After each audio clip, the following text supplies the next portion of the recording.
What's up, everybody? This is Rebecca Johnson of Supergirl Radio. We are getting the live stream started here to discuss Supergirl number 42, which is the end of the rebirth era, I would say, of Supergirl comics. So we're going out of one era of Supergirl comics, and we'll be talking about a new one that is about to start up in a few months in our news section. So that's very exciting. So it's a good thing that we are starting to wrap up Rebirth. It's taken us many, many years to do so, but we've finally gotten through all 42 issues plus 4 issues of Year of the Villain Hell have Risen, which was a detour into the Infected Supergirl storyline that hopefully you caught up with as we did those episodes.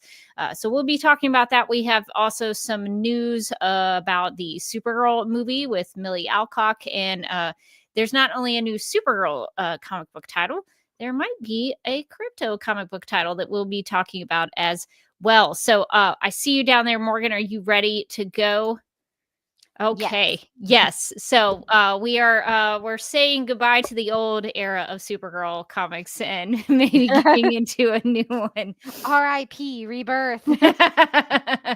But we'll have to talk about how well it went out. Did it have a good ending? We'll see. So I think we should go ahead and get started as long as you have the doc and we're ready to go. All right, so we are going to officially get started here, and we'll be talking about some news and Supergirl number 42.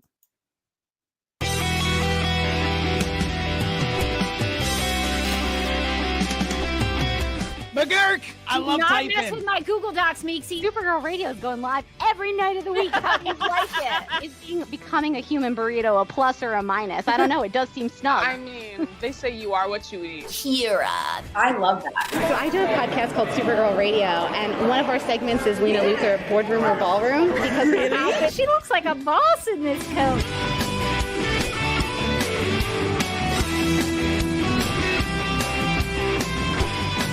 Nasty Luthor like a different Luthor? It's not just Lena being mean? No. Helen Slater here. So fun to know that you're hosting a podcast called Supergirl Radio. Yes!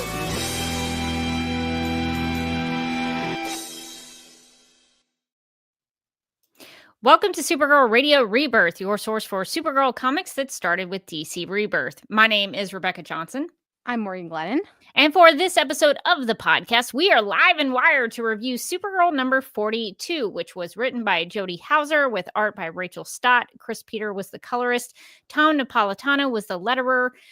Carmine Gian Domenico, that caught me by surprise, even though we said his name in the previous episode of Supergirl Radio, but I still didn't want to butcher it again.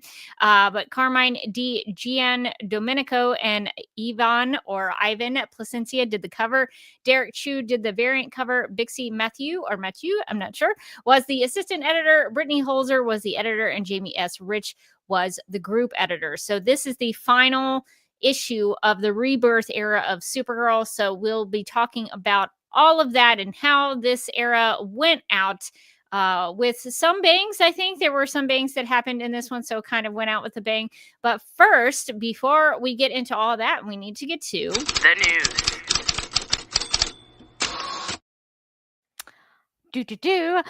Screen Rant recently attended a DCU press event with DC Studios co-CEOs James Gunn and Peter Safran, where they spoke about the many projects that are in development or in the works, including Supergirl, Woman of Tomorrow, the one that's our favorite. relevant to our interests.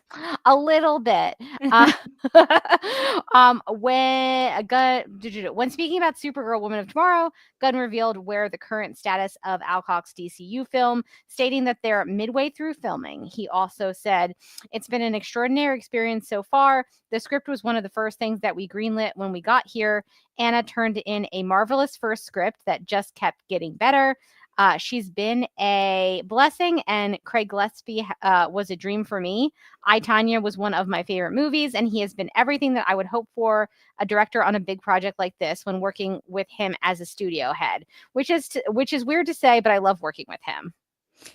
Why is that weird to say? Why would that be weird to say? Exactly. I don't follow that. I'm going to say something really controversial. I like the director of this movie. It's like, shouldn't you? Maybe Cool. there was some missing context that we don't know about, but I think that's a perfectly nice thing to say. Very reasonable.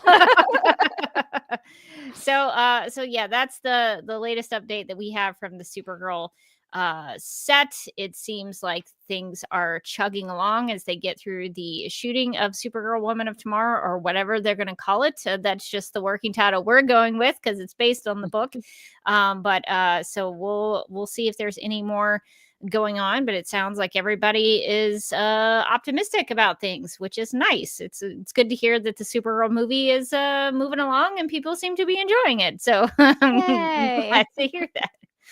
Well, in the world of comic book news, which I was not expecting, I was kind of expecting more of the movie news coming out, but there's comic book news in the realm of Supergirl. I think it's because the Superman movie is going to be coming out shortly in a couple of months. Yeah, so there's like a Superman family excitement that is coming up. So we have some news on new Supergirl comics. So DC's Summer of Superman is what they're calling it. They have a publishing initiative called the Summer of Superman, where it welcomes back the Maiden of Might or the Maid of Might. Supergirl is sometimes just the Maid of Might to the publisher's roster of DC All-In titles with the debut of Supergirl, an all-new DC All-In series. I don't know much about this DC All-In thing. No, neither do I. So when I got the press release, I was like, is that like how there was like the rebirth era? Is this the all-in era? Yeah, maybe this is what the era is. I don't know. But this new all new DC All-In series launches on May 13th, and it's written and illustrated by celebrated storyteller Sophie Campbell. And Campbell says, quote, "I came up in the comics industry doing mostly graphic novels that I wrote and drew myself. So doing the same with Supergirl feels like I'm returning to my storytelling roots. My main touchstones to Kara Zor-El were the stories and the wild costumes from the 70s, the 1984 Supergirl movie, and the CW show, which I was a huge fan of. In creating this version of Supergirl, I'll be drawing on some of those influences as the series unfolds," unquote. And then the article goes on to say, Kara Zor-El has always been a key member of the super family in Metropolis, but Campbell is taking Supergirl in a new direction among familiar surroundings as she returns to the town of Midvale. With a new series, Supergirl also gets a new costume designed by best-selling cover artist Stanley Art Germ Lau.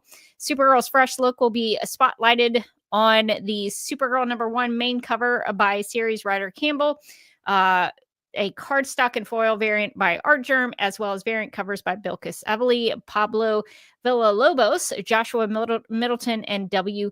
Scott Forbes. Well, there's a lot in here that I like, Morgan. Yes. I love that Sophie Campbell mentions the wild costumes from the 70s. I don't know if she's referencing our girl Margaret. You remember Margaret's costume? Margaret's costume was not possible.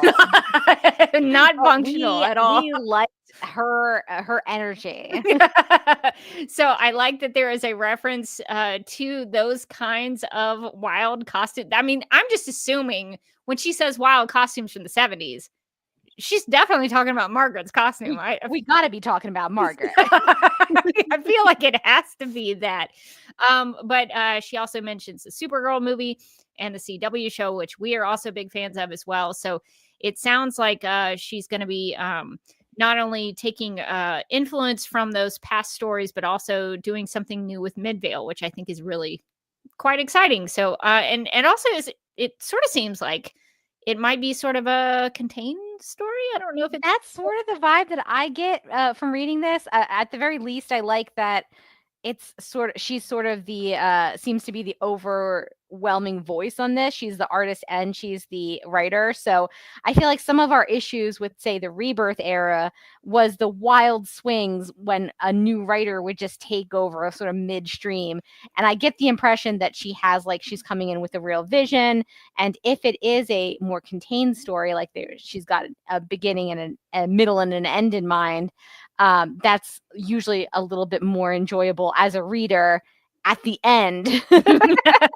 You're not going to go down a Hell Arisen side quest. There's not a side quest involved where you're like, wait, which one?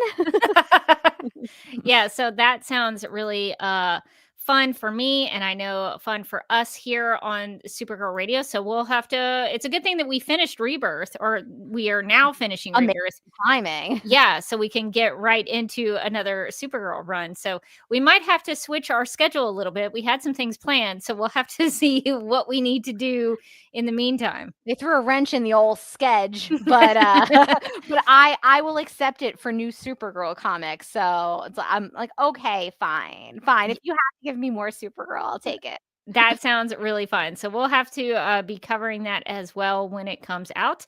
And we'll keep boardroom or ballroom on you now, Rebecca, but what do you think of the new costume? Oh, okay. We should probably talk. So the midriff is something that has been with Supergirl in the past. It's part of her mythology that in some iterations her costumes have that.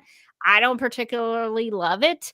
But I think as depicted here, this is a perfectly fine Supergirl suit. You know, you got the red boots, you got the red skirt with the blue Kryptonian suit with the cape. I mean, she's Supergirl.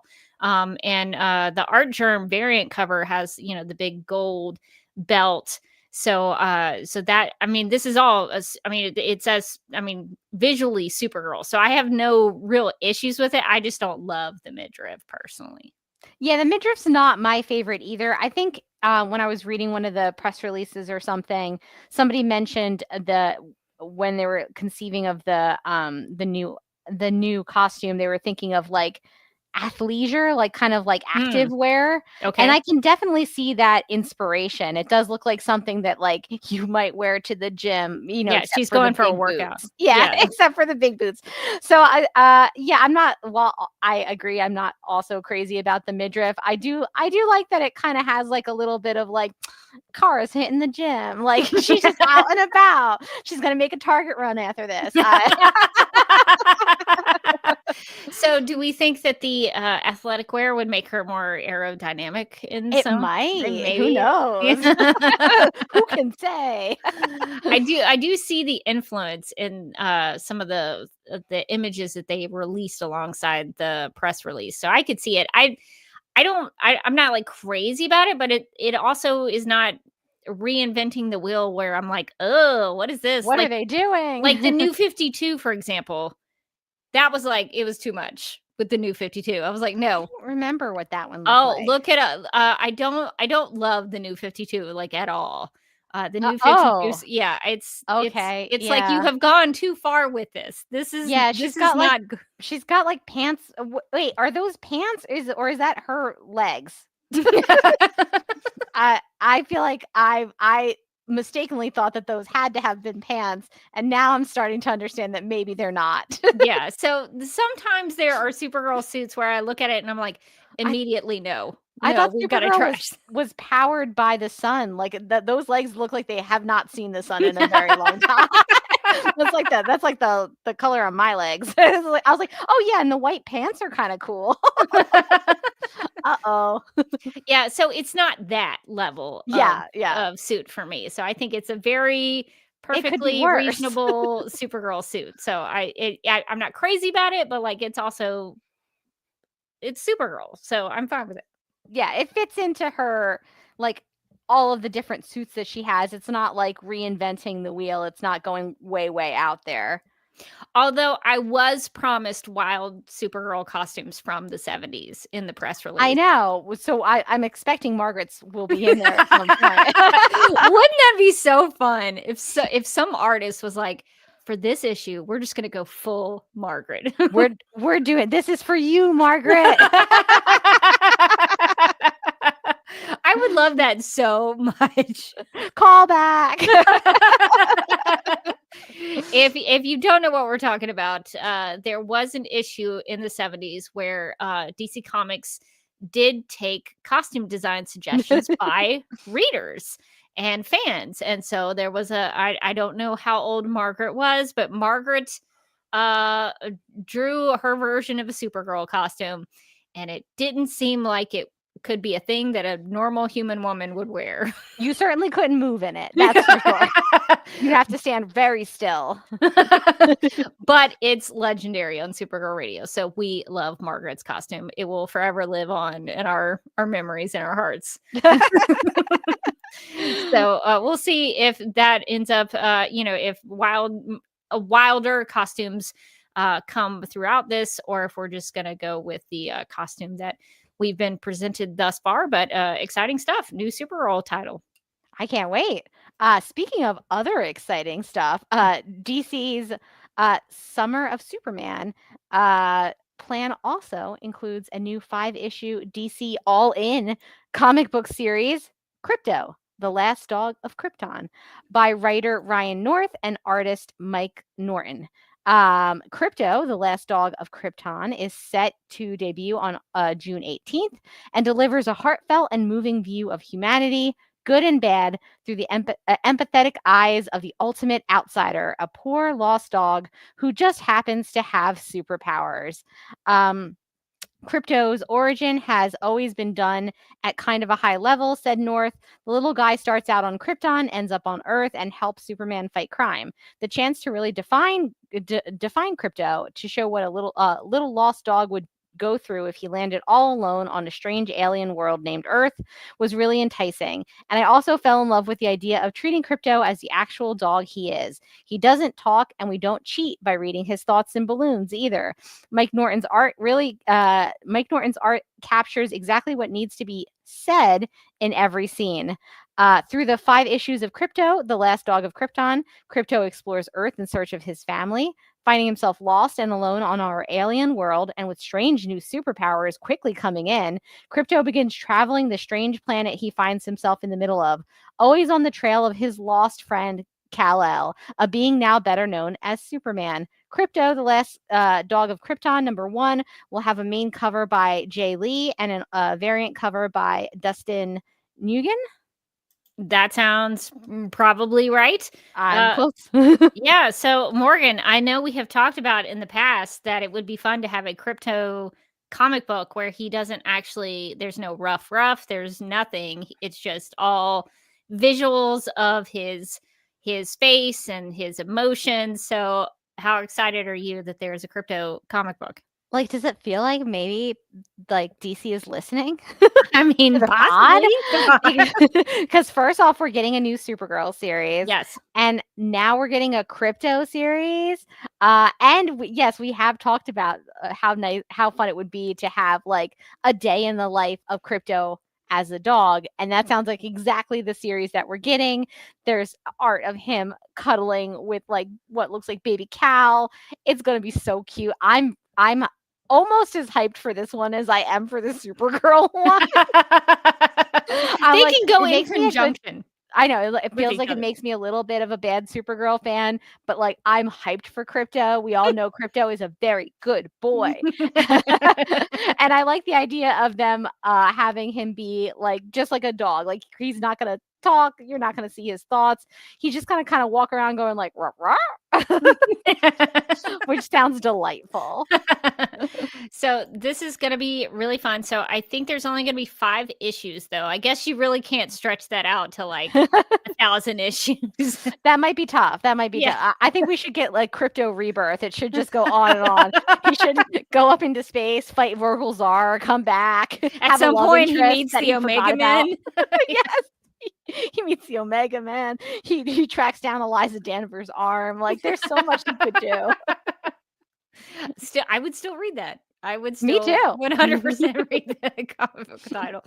Yeah, so this is exciting. Obviously, this is I would say not only a creative pursuit for DC Comics, but also a promotional effort, ramping up to the Superman movie, which also features a Crypto, and the Supergirl movie, which also features probably Crypto. So, so this seems like a no-brainer. Time of plenty. If you're a Crypto fan, now is some of your best days.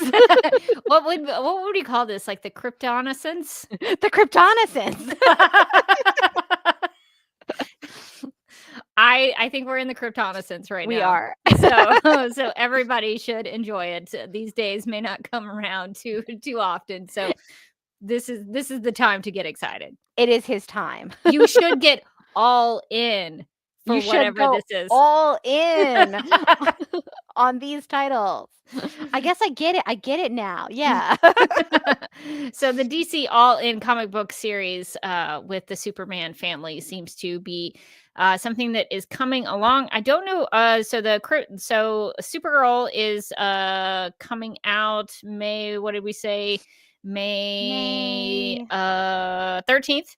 And then Crypto is coming out June 18th. So your summertime reading as you go to the theaters for Superman wearing your Just Here for Supergirl t-shirt. Of course. You'll have plenty of Superman family stuff this summer as we get to check all of these stories out. So all very exciting things.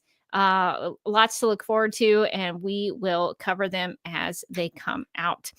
So, lots of news, lots of great news, I think. Great news. We're in a time of Supergirl plenty. Crypto plenty and Supergirl. What would be the Supergirl Renaissance? What to think of, like with Supergirl-essence? Yes, the Supergirl-essence. You don't ever think it. It's just you right just there. Put essence on anything at the end of anything. It all works. We're always living in the Supergirl-essence. It's true.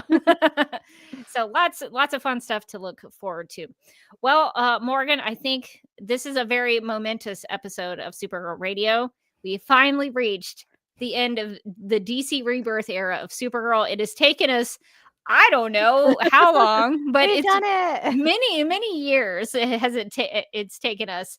I think when we started, Carly Lane was on the podcast, so it's been a while. Wow. So I would like to think that Carly would be proud that we have reached the end. We have finished it for her. But so this is 42 issues of this run on Supergirl, and now we have gotten to the end. This is Supergirl number 42. And my question here, because I'm going to shoot straight coming out of the gate. Okay. I thought this was a great issue. I thought this was great. I enjoyed like some of these issues. I'm like, oh, this is a slug. It's a slog to get through. Some of the issues have been they've just kind of been there, you know. They've been something. Remember when she was infected and she like went through a Hot Topic makeover? And this one was like a Supergirl story. Yes. And it felt like a Supergirl story. And my frustration is, why did it take the very end of this run to deliver this for me? That was my big question. When I finished reading this issue, I was like, why have they waited until the last possible minute to write a story that felt like a Supergirl story? Could they have been doing this all along? They could have been doing it all along. So that's my just initial thought as I was coming out of it. I'm sure we'll get into the granular details of everything. But Morgan, when you finished reading this issue, what were your thoughts?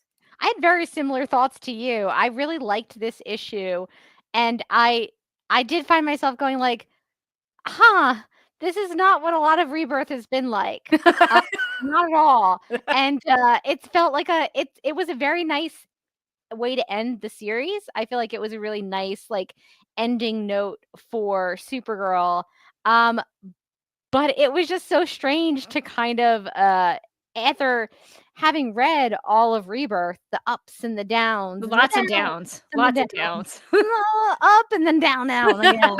It was just so strange to be like, okay, like this is what I kind of had hoped that the whole series would be like, something that's a little bit more grounded, something that's a little bit more focused on Supergirl and her character and her sort of hopefulness and also her journey. And like I was so impressed with this one, and then to know as I'm reading it that like this is the last one was very bittersweet. It's like they got it. It took 41 issues, but they got the tone I want. They finally figured it out. We're done now? No. Yeah. So I guess we could talk about, there is a huge part of this issue that we'll get to, I guess, as we kind of go through it. But this issue sort of like brought back some of the old characters that we have spent time with throughout the series, throughout our the old run. pals. we get Supergirl fighting this character that we just got introduced to in the previous issue. General Baines, never seen her before, and now she shows up at the very end. But she and Supergirl are fighting because General Baines thinks that Supergirl has caused a lot of problems since she's been infected, and General Baines is like, the military has seen what you've done and we're not happy about it. And so while Supergirl and General Baines are fighting, she's having a lot of hallucinations because of the I guess the residue dark matter that she was infected with during her more than should have been a lengthy time as infected Supergirl. She now has had consequences to that, where she's seeing hallucinations, and General Baines is sort of like becoming these people that we've encountered in the past. So I guess, Morgan, what as we go through these, what did you think about her re-encountering her father, her cyborg Superman father, Zor-El? I have to be honest, like when General Baines turned into Zor-El, I had like oh, that's right, Zor-El was in this. Like way at the beginning, like he was kind of the first story arc. That was a long time ago. I was like, man, what a different life I was living. We've all grown so much. It's been so long. I think that's just kind of a testament to how slowly we've read Rebirth, but also, I mean, Rebirth was the title for her for years, honestly, and going all the way, harking all the way back to the sort of the first villain in the Rebirth arc, I thought was smart. And it did kind of remind me, it felt like they were using the hallucinations in this issue a little bit more effectively than in the last one, where it kind of confused, where I was like, whoa, okay, we're in a whole new thing, and now I don't know what's real. Yeah. In this one, I was like, well, the hallucinations are like well established, and they were using them as a way to flash back through the series of Rebirth and like remind you of kind of some of Supergirl's like greatest hits, like some of the villains that she's fought along the way. And so it was actually kind of like refreshing to see Zor-El pop up and be like, oh yeah, that was like the first era of Rebirth where she was fighting like these like sort of a robot Zor-El, and it's got him talking in like the robot font. He's like, Gara, it is me, your father. I was like, oh, robot font. I forgot about that. Yeah, so he is the first one to kind of come back in the "This Is Your Life" Kara Zor-El issue that we are going to be going through. The second character that makes an appearance, but I was a little confused about this one. So Rogol Zar, who also was a villain in the this rebirth era of Supergirl, and for some reason I don't have I Rogol Zar. had one question about that, which is, did he look like that? So yes, Okay. Rogol Zar. I don't have an good. overlay for some reason of Rogol Zar. If you want to pull him up with your presenting screen, Sure. but Rogol Zar does make an appearance. But I was a little confused, and maybe we can kind of go through the comic book as we look at this, because at some point in it, Supergirl says that General Baines wasn't Rogol Zar. Like, General Baines turns into Cyborg Superman, so we know that that's the hallucination. But she makes a point to tell us that the Rogol Zar she encountered wasn't General Baines. So I was very confused about that. I didn't know if you had any thoughts. Yeah, it was interesting because at first you're thinking that she keeps hallucinating General Baines as these different villains, and then you start to realize sometimes she's hallucinating General Baines as the different villains. Sometimes she's just hallucinating the different villains and like fighting with air, like fighting nothing. And one of her big challenges in the issue is to be like, okay, when is it real? Like, when is it really the when am I hallucinating General Baines as this villain so I can actually fight who I think is a villain but is actual General Baines? And when am I just hallucinating the air and I'm fighting nothing and General Baines is behind me? So I thought that was interesting, but it did take me a couple minutes to be like, wait, what? Yeah, because at one point she does mention with one of them, like, oh, this is a solid, this person I'm fighting is solid. Like, Yeah, this she's is like, a real being. Okay, I'm doing it now. I'm actually fighting somebody.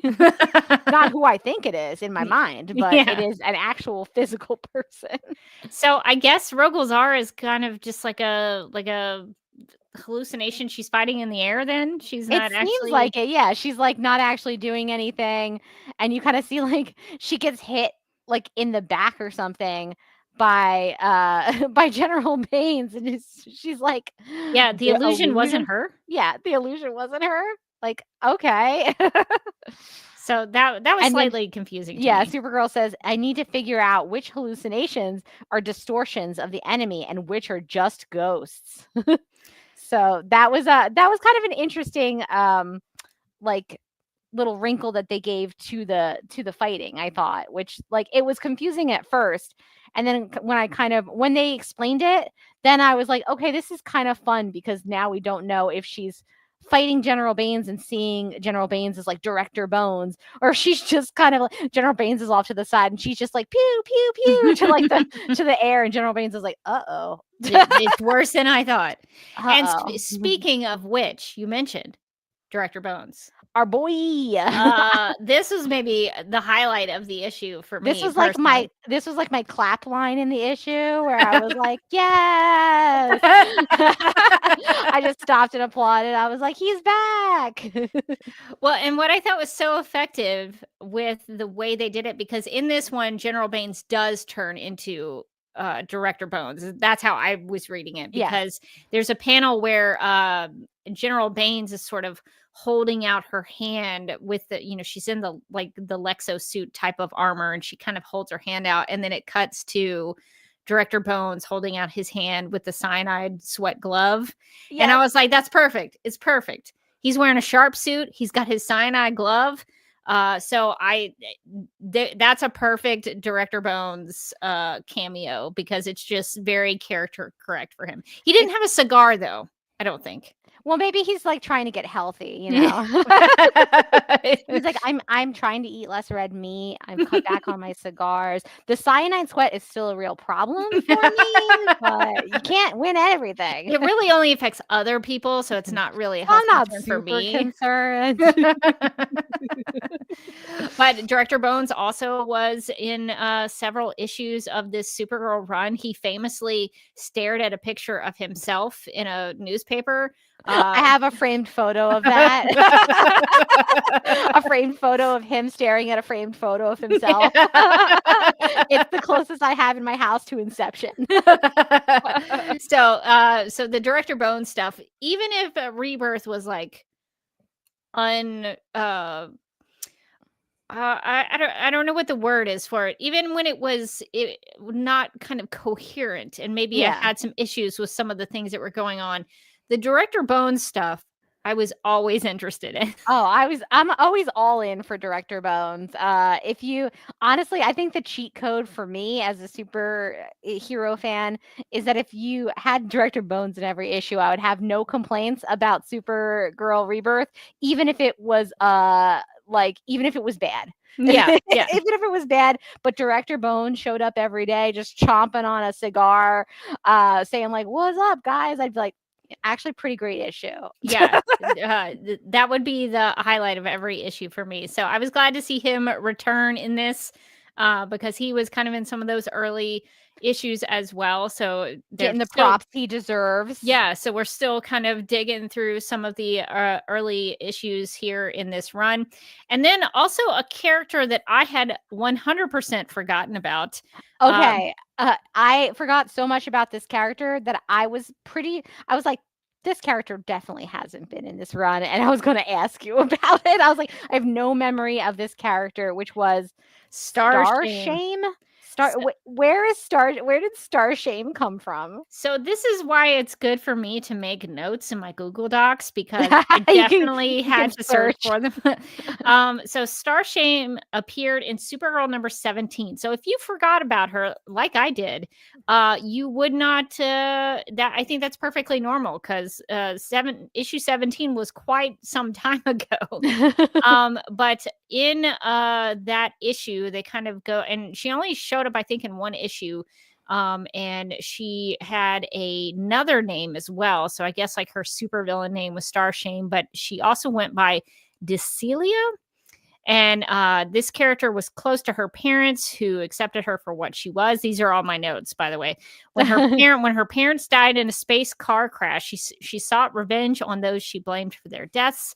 Her motive comes from the fact that a judge convicted her for crimes she committed. I put question mark. She considers any ruling class to be a reflection of that judge who banished her off her home planet of Kravazon. Sure. We are told how she got her revenge, so maybe she actually did something worth banishing. That was also a question mark in my notes. Before Starshame came out, these are bad notes. She had an association with Makari, who was another character during this run. She was working with Makari. She's affected by atomized amnesium, which causes her memory to fail. And so there is all of that for Starshame. So kind of a confusing character, and only appeared in one issue during this run. So really a deep cut for this final issue. That is a deep cut, because I forgot her so thoroughly that I was like, was she in this? I had to look her up as well. So that makes me feel better. I was like, I have no recollection of this character. So obviously she didn't make an impression on me like Facet from one of the other other books. I still remember Facet falling through the sky, the look on her face. Obviously Director Bones. I remembered all the other villains, but when Starshame popped up, I was like, who? Yeah. So kudos to Jody Hauser for diving deep into this run, reaching back, really, and getting really in the weeds of some of these characters. So it was really interesting to see them pop up. Then we also had a very familiar face who also made an appearance as a hallucination, and that would be the infected Supergirl. So Supergirl actually comes in a confrontation with her infected self, who says, the girl of tomorrow, forgetting the lessons she learned only yesterday, I think is what it says. So that was kind of interesting to me. I was really hoping we would never see infected Supergirl again. And then she's back. She makes one final appearance here at the end of the Rebirth era, and Supergirl confronts this kind of evil version of herself. And so I thought that was really interesting that she was kind of face to face. This was her last hallucination of the story. And she's getting these hallucinations essentially because she was infected. So it was interesting to see that these villains throughout some of the time in Rebirth came back and posed a threat to Kara and made her kind of relive some of this stuff and confront these bad guys that she's faced along the way. I was a little disappointed there was no Gandello. We spent a lot of time with Gandello. We did spend a lot of time with Gandello. So there was no Gandello resurgence. But so it was definitely a pick and choose your own adventure with who you were going to bring back during this run. But I thought that was a nice way to go out, is to, anytime you end a story, a TV show, a book, or whatever it is, a movie, it's always kind of nice to go back to the beginning and sort of go full circle. So I think this issue did that really well here. Yeah, I always like it when things go full circle. And obviously, I would say that one of the critiques of Rebirth is that it's been so all over the place that I was like, kind of didn't like sympathized with the writer. Like, how do you go full circle in a story that's had this many different zigs and zags? And I think she did a really good job, actually, by bringing back a lot of the villains, by bringing back, some of her feelings about Krypton and things like that. It did feel like it was cohesive, even though the series itself was honestly everywhere it could possibly be. But I think by bringing the villains in, it did make it feel like the end was more cohesive, which made the series retroactively feel more cohesive. But then if you would go back and read it, it's not. We probably wouldn't recommend you doing that. But this issue, I think, is a good one to read. If you kind of knew the background of some of the stuff, if you listened to our episodes and you kind of knew who the characters were and what had been going on, I personally think that this would be a satisfying conclusion to this storyline. But it did make me kind of wish that more of this run was like this, because one of the big aspects, so Supergirl's confronting all of these bad guys from her past, and then at the end, Supergirl and General Baines team up to help these people who are in the story. Takes place in South Florida during hurricane season, and there's people in a building that's about to collapse, and Supergirl wants to help them. So Morgan, what did you think about this part of the story where she's being heroic and has a kind of a situation where she saves the people and then the people save her a little bit? So what did you think about that? I really like that as a Supergirl story. I think it works really well. I think she's like a character who, obviously, we joke about it all the time, but she's a very hopeful character. She does say hope a lot, and that's how you know. But she's the character who sees the good in other people, and especially coming off of the infected storyline where she was kind of like scaring the townsfolk and creeping them out, and they weren't liking her. I think it was nice to kind of end the series in a place where not only does she save the day, she saves the people, but the people see her value and how important she is, and they step up and they say, no, you're not going to arrest her. Like, Supergirl just saved all of us. And especially coming right off of that infected storyline where they're like, get this weirdo out of town. It was nice to see the townsfolk be like, no, we love Supergirl. Like, we're not going to let anything happen to her. So I thought that was a really nice note to go out on for the series, of having her do something that's very Supergirl, which is to save a big group of people and have them kind of give that back to her, give that love back to her. Yeah, I thought that was really nice.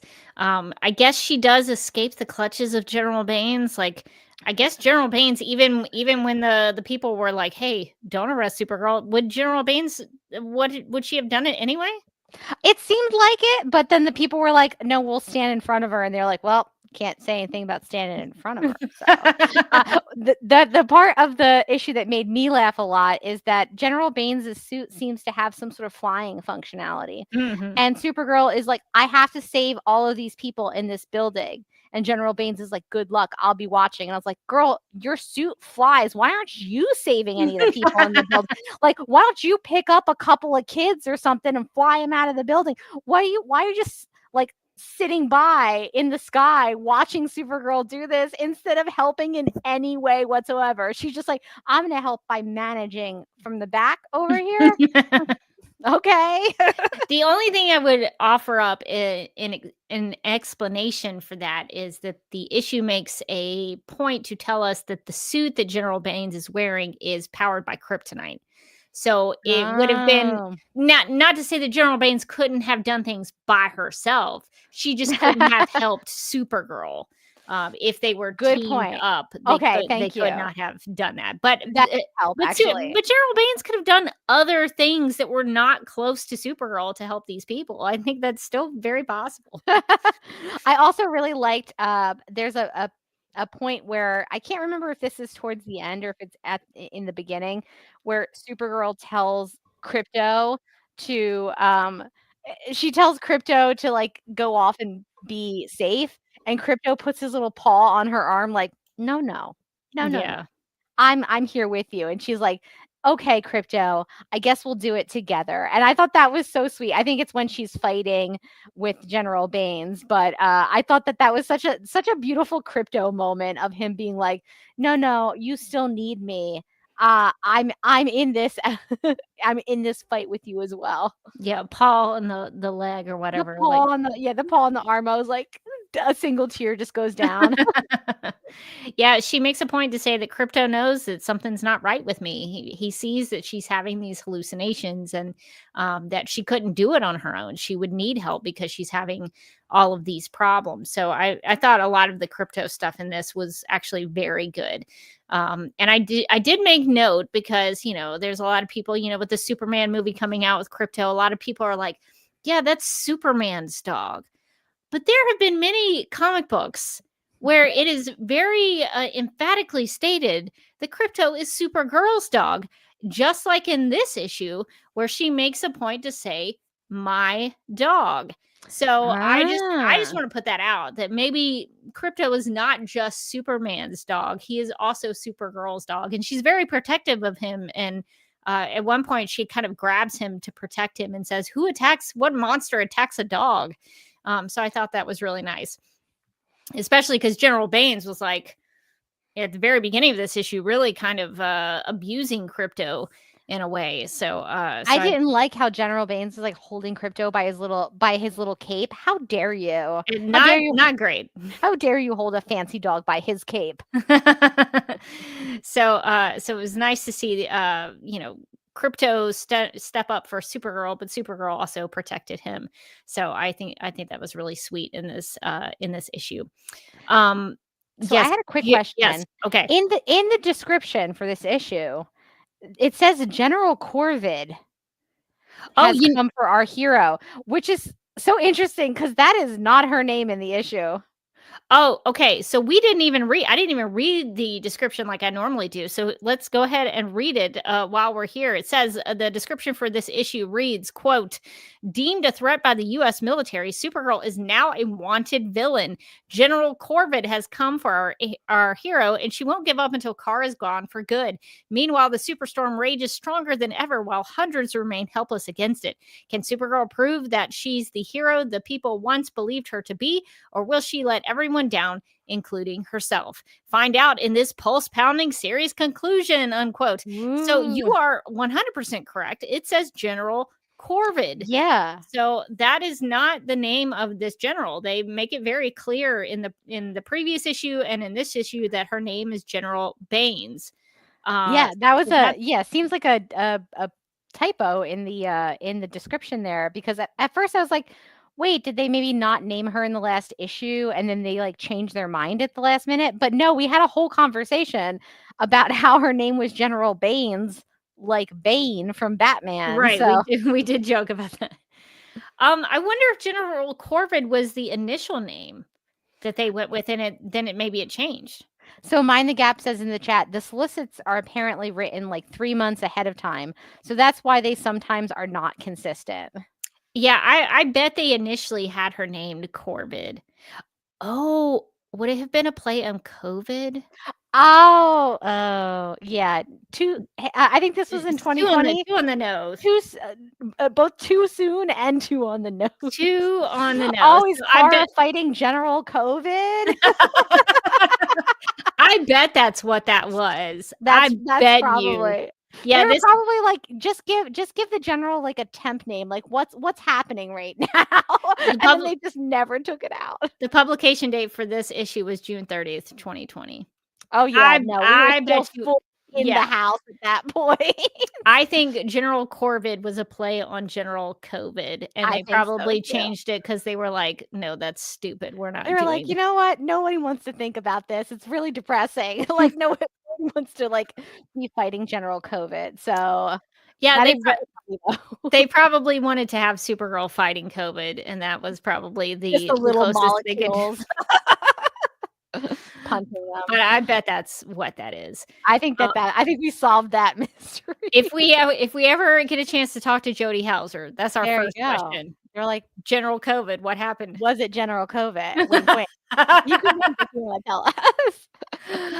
Yeah, so I think that is a good catch, that that the description for this one was a little strange. So is there anything else that you wanted to talk about that we haven't already talked about with this one? Not with this specifically, but Mind the Gap has an interesting comment, because we were talking about Superman, super DC All In. The All In, yeah. All In. We're all in. And Mind the Gap gives us a little history lesson. They say after DC Rebirth was DC Universe, then Infinite Frontier, then Dawn of DC, and now it's All In. I don't know why I feel like I need to like do like a little. You gotta like you got to be in it. You're all in. The Supergirl is Rebirth. The last half is more DC Universe. Okay. So it seems like this Supergirl Rebirth title actually spanned over several different genres, several different moments, eras in time of the DC universe. So now we're in the All In universe. The All In. Yeah, so that's a good historical context. Thank you for that. I did have some questions about the art, so I guess we can talk about our favorite panels and such. But I did have some questions about what was happening with Supergirl and how she saves the people. Yeah, that was not 100% clear to me. I mean, I figured it out, but I didn't think it was. I didn't think it was super clear from like an art storytelling perspective. I think I figured it out, but I don't think that it was like sort of on the nose or anything. So it seems like what she did was grab a bridge. Yes. Like pull the bridge up, like have all the people get onto the bridge and then take the section of the bridge away from the collapsing building. So that's what I thought was happening, but I guess she destroyed a bridge though. She for sure destroyed that bridge. Yeah. So I guess you'll have to fix that later.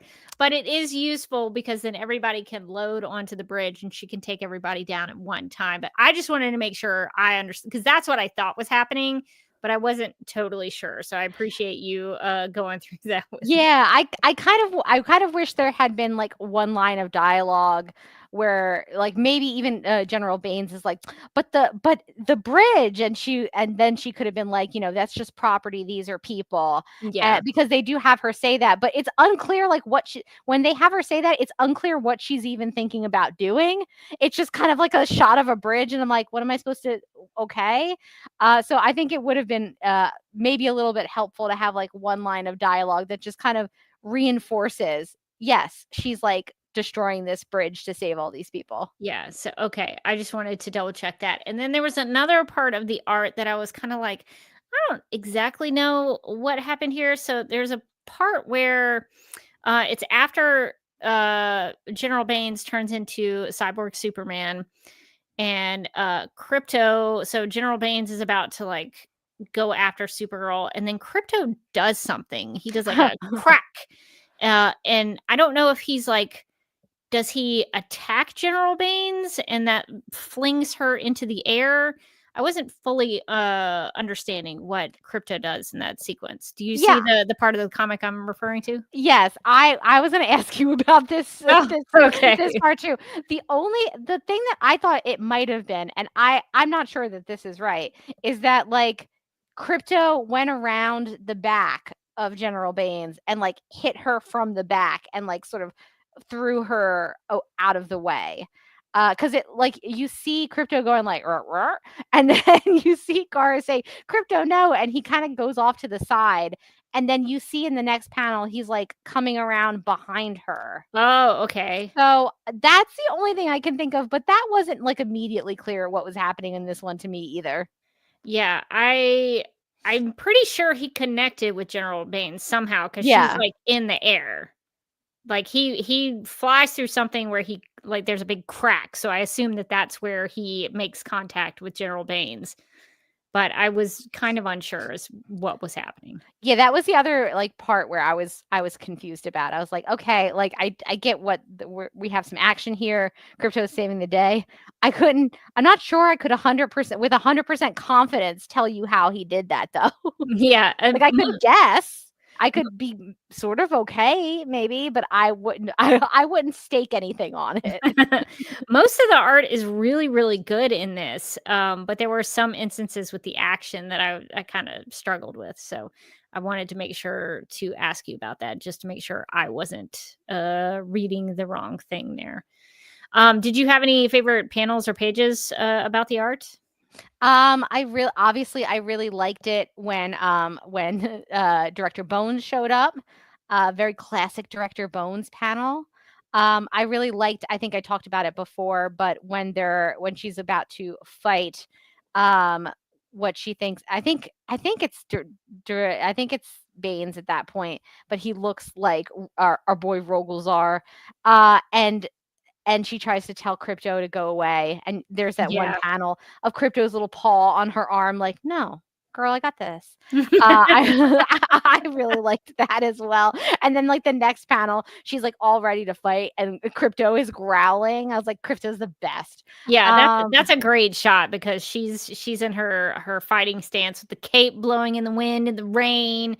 And he's right there with her with his cape blowing in the wind. Yeah, that's a great one. It's such a good shot. And then obviously I really like the shot of all of the people surrounding her and telling her that, you know, that she saved them and how important she was. And then obviously the final shot, which is her and Crypto just sort of like going off into the future of a series that we won't know because it's the end of the road for them.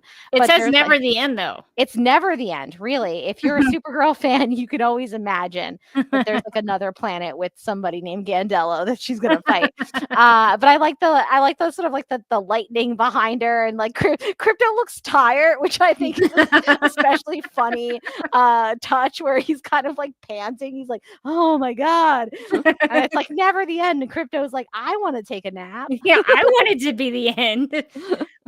Yeah, I think it's interesting that they have her in this like lightning strike image at the end. I don't know if that's because they're flying through another hurricane. I don't know what's happening, but it to me that sort of signals Batman.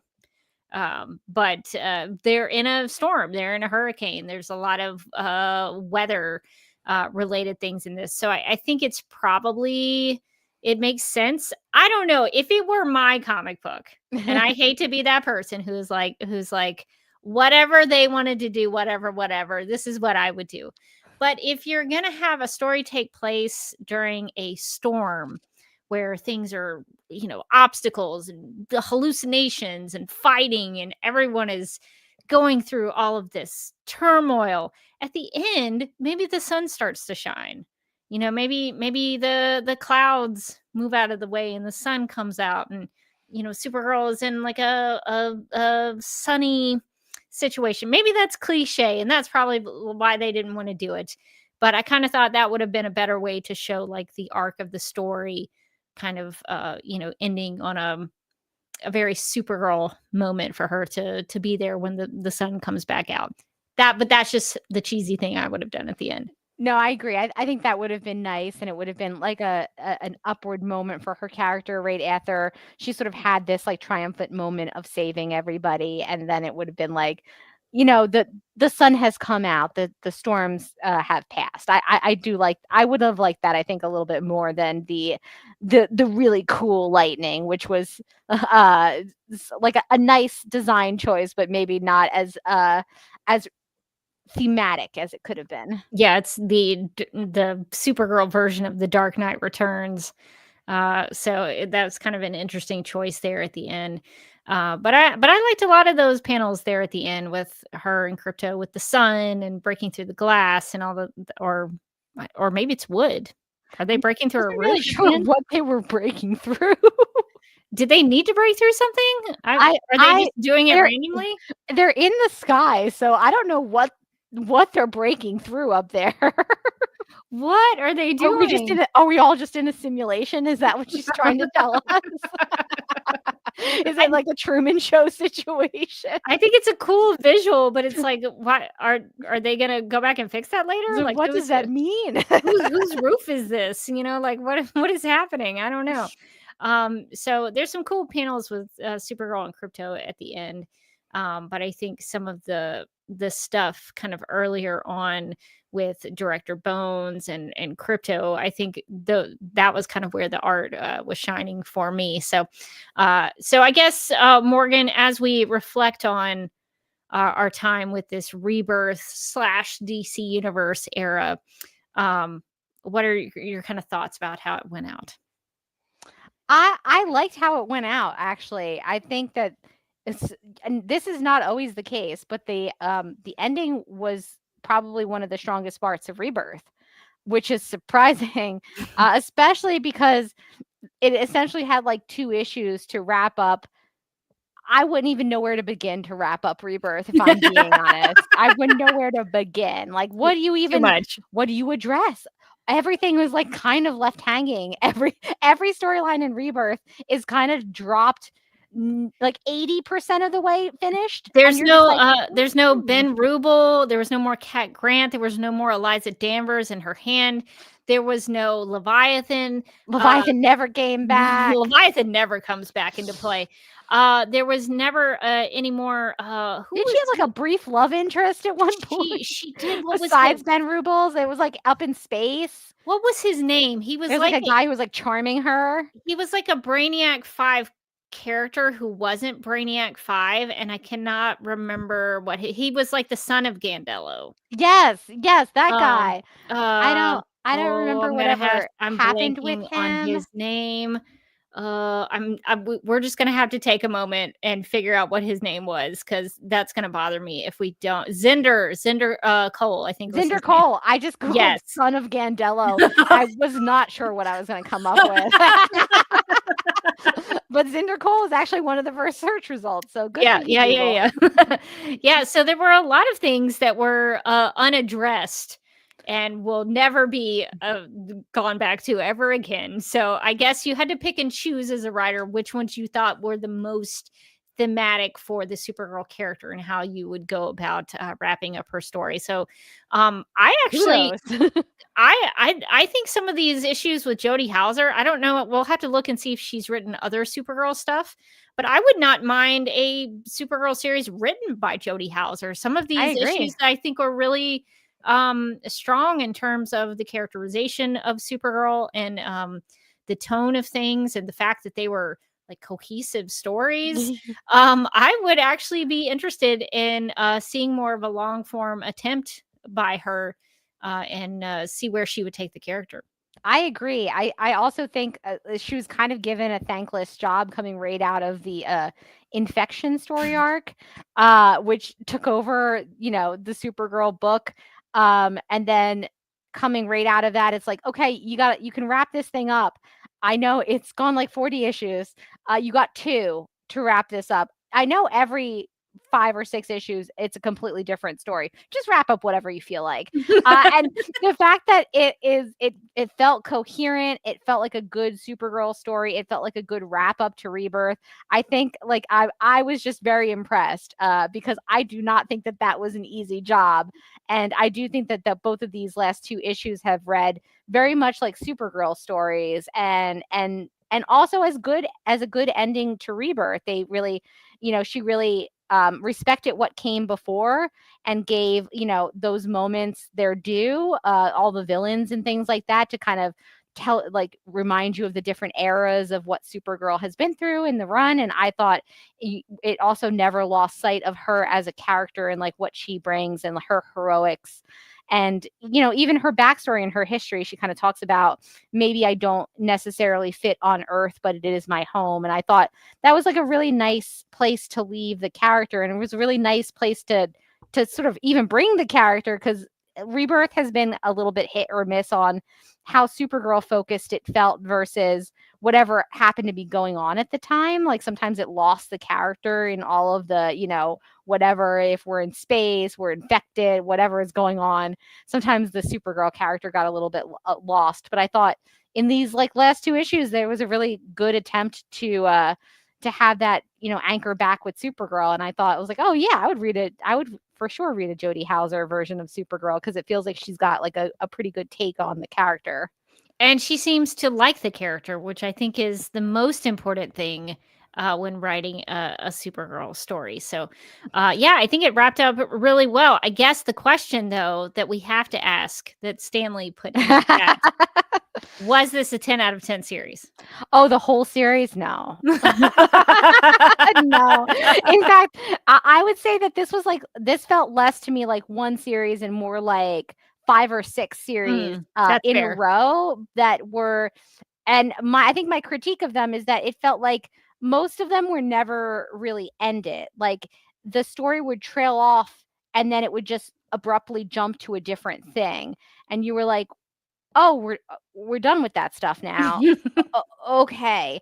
And so I think my big critique of Rebirth was that I don't mind like a bunch of different storylines. Obviously, TV works that way where, there's like a season-long storyline or even a half season long, but you want to wrap up the storyline in a way that feels like you got a beginning, middle, and end to a story before starting the next thing. And I feel like we would get a beginning, a middle, a little bit of an end, and then the next thing would start right before the other thing had ended.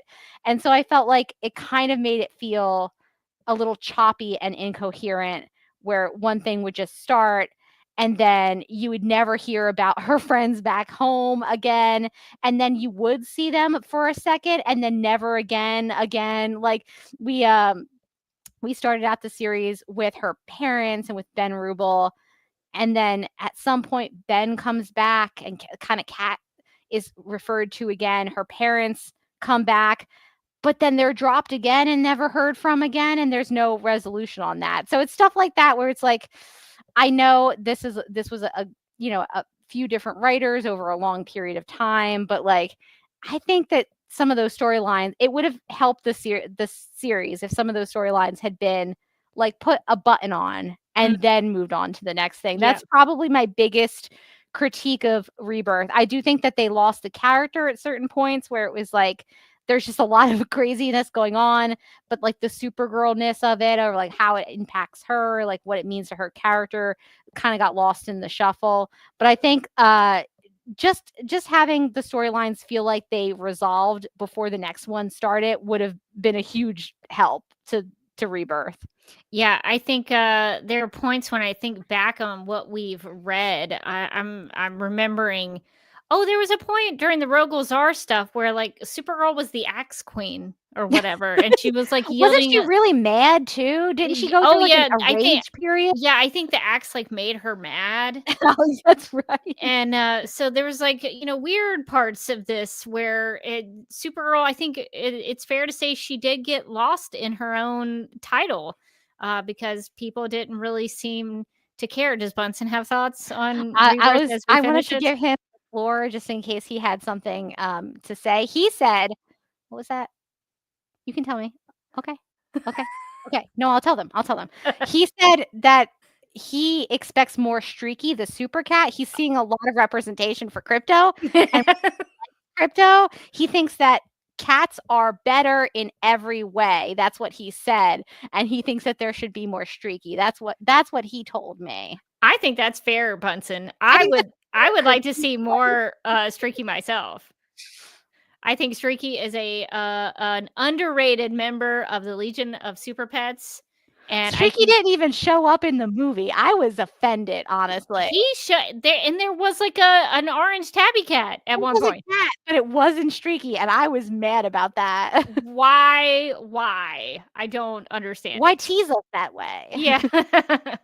Yeah. So Stanley, I don't think we're going to give this a 10 out of 10. I don't know if we're going to put a number on it. I don't know if I even could put a number on it. It's tough to put a number on because the series over the course of all of the years that it was out was so different in so many different periods. Like, say I gave it like, oh, this period was an 8 for me, but I would not give the infected storyline that, right? Like it's too hard to it's almost too hard to judge it as a whole because of how different it was in various eras. I think if I was to put a number on it as an overall thing, it would just be very low. I think it would be a low number. But I think the final issue does a good job of trying to elevate it a little bit towards the end. It's just kind of a bummer that once we got to the end, it started to get good. So I think that is gonna wrap us up on Rebirth. I cannot believe we are here. Actually, we did it. This is taken us so long to do, but I feel good about it because I don't know about you, Morgan, but I'm kind of a completist. Me too. If we start it, we gotta finish it. So once we got to a point where we could actually finish this out, I'm glad that we took the time to do it because now we can we have closure. We can move on from this era of Supergirl and know that we conquered it. We did it. We got through it. I would have always wondered whatever happened in that wacky rebirth. And now I know. I feel like I've now experienced an entire era of a Supergirl run, which is exciting. Which is exciting in itself.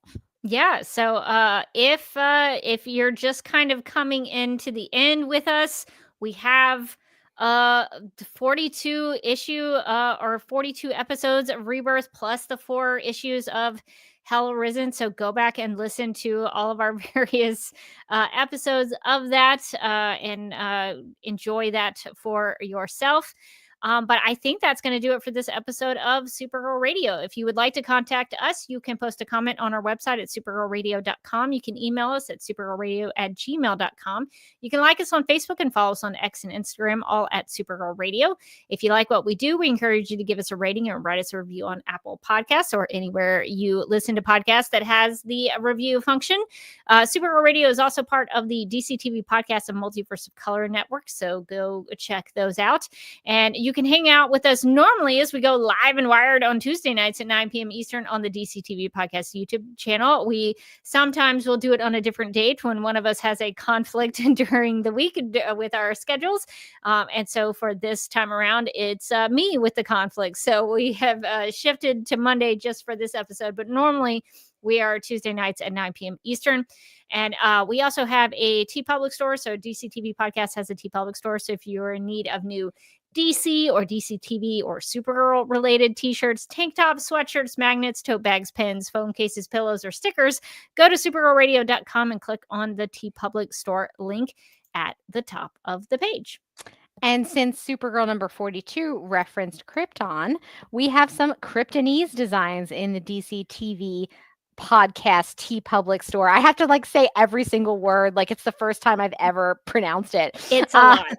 The DC TV Podcast TeePublic store that we'd like to suggest. Yeah, these are actual Kryptonese, so you can go to the Kryptonese alphabet, and I'm going to let people have fun deciphering what those are. So I'll let you get out your Kryptonian alphabet and learn what the Kryptonese. I know what it is, but these are two good designs in Kryptonese. So if you want to check those out, go to the DC TV Podcast T Public store and look at them and hopefully buy them from the store. And we would also like to thank our Legion of Super Sponsors for supporting the Supergirl Radio Patreon.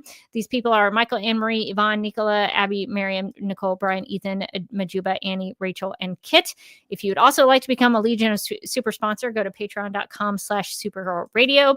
We will be doing a follow-up. We're gonna release our Joker review soon, and then after that, we're gonna do a Folie à Deux review, which I'm very excited about because I have lots of questions for Morgan. So I'm excited for Morgan to get there. But we'll be doing those reviews coming up soon.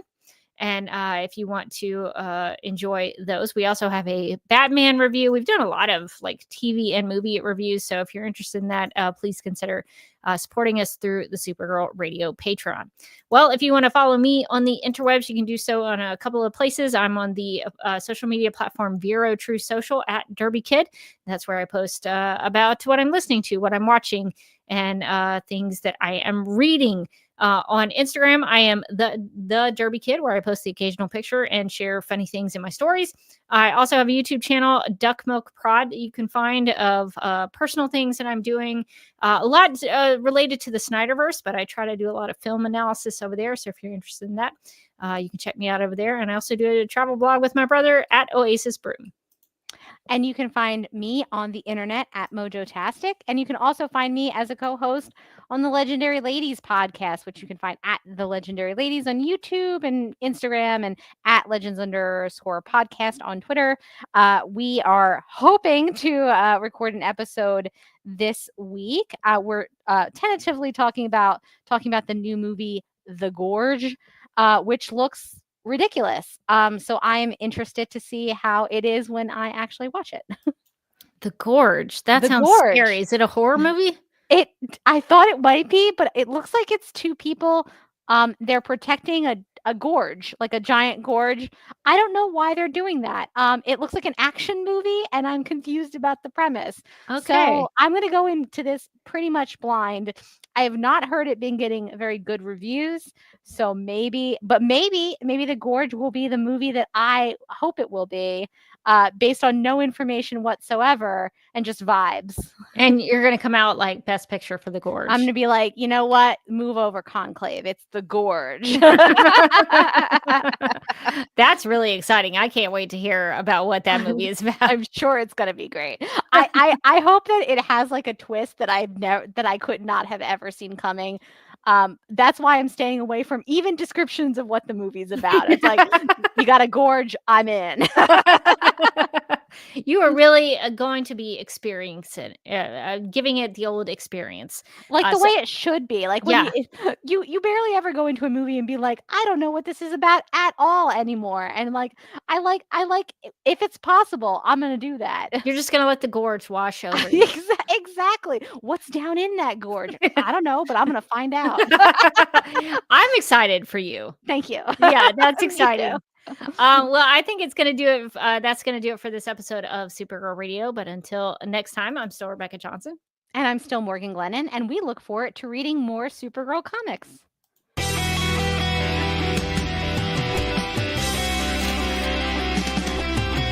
McGurk! I love typing. Not mess with my Google Docs, Meeksy. Supergirl Radio is going live every night of the week. How do you like it? Is becoming a human burrito a plus or a minus? I don't know. It does seem snug. I mean, they say you are what you eat. Kira. I love that. So I do a podcast called Supergirl Radio, and one of our segments is Lena Luthor, Boardroom or Ballroom, because she looks like a boss in this coat.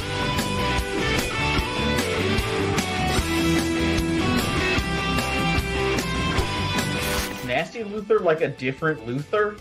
It's not just Lena being mean? No. Helen Slater here. So fun to know that you're hosting a podcast called Supergirl Radio. Yeah!